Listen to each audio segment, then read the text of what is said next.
I think the early PHJCs in their education really, as educators, really went into areas that were so in need. At the very beginning, we were connected, because we were a German community, we were connected with the German communities that moved here. So Poor Handmaids actually kind of followed where the German communities actually settled.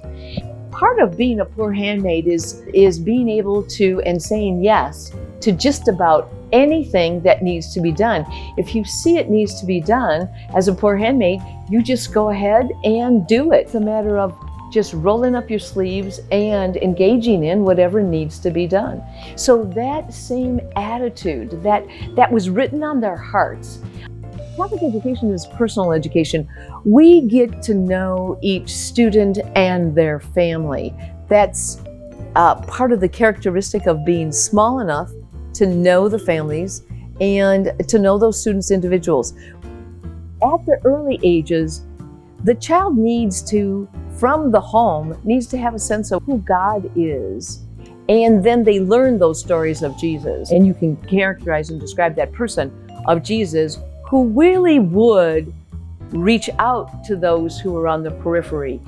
How Jesus interacted, how Jesus was kind, how Jesus reached out, how Jesus did things sometimes that surprised others, but did them with a motivation that was rooted in that sense of values. That whole idea of body, mind, and spirit. As a child grows and develops, they begin to understand God in a different way and begin to ask some critical questions. The 7th and 8th graders in my early years, and I chose that level because I could appeal to their sense of values.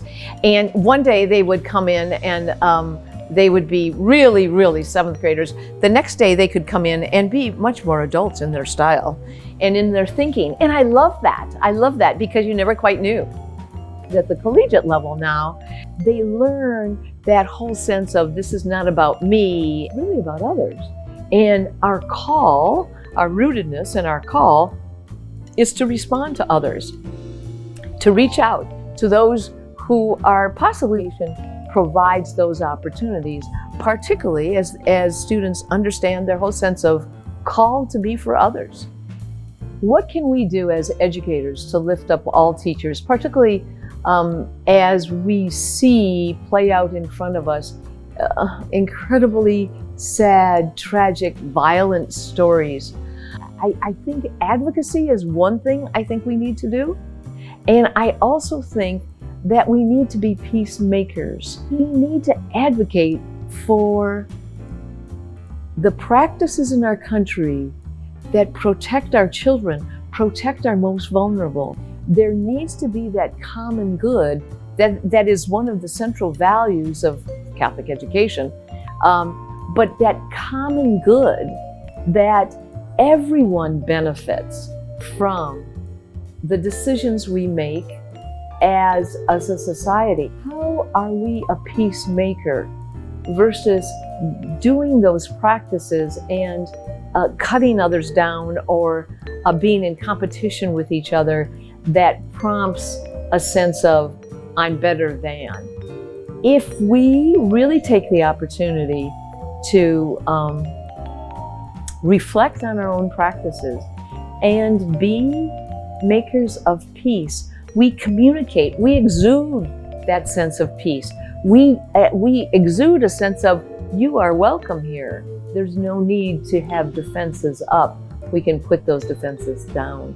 What we really love is that whole intercultural piece. And so we, as an intercultural and a multicultural community of 9 different cultures, we have sisters here right now from Mexico. One of our sisters from Mexico is here on a sabbatical. We have sisters from Nigeria who are here from that region.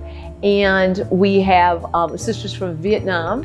And so we have this wonderful mix of cultures that we continually learn about, whether it's on a simple level of experiencing each other's foods, but also on a level of theological interaction, education really changes a woman's perspective and changes the role of the woman in society. So that has been wonderful experience. We have grown incredibly as a community in our own sensitivity. It gives us an opportunity to really engage in so many wonderful ways in which we realize we are so blessed, and it really is helping Catholic education continues and makes a mark in the future for these women in these other countries. Even though we are not there, 50 years from now, there will still be an effect and a gift and the charism of the poor handmaids of Jesus Christ.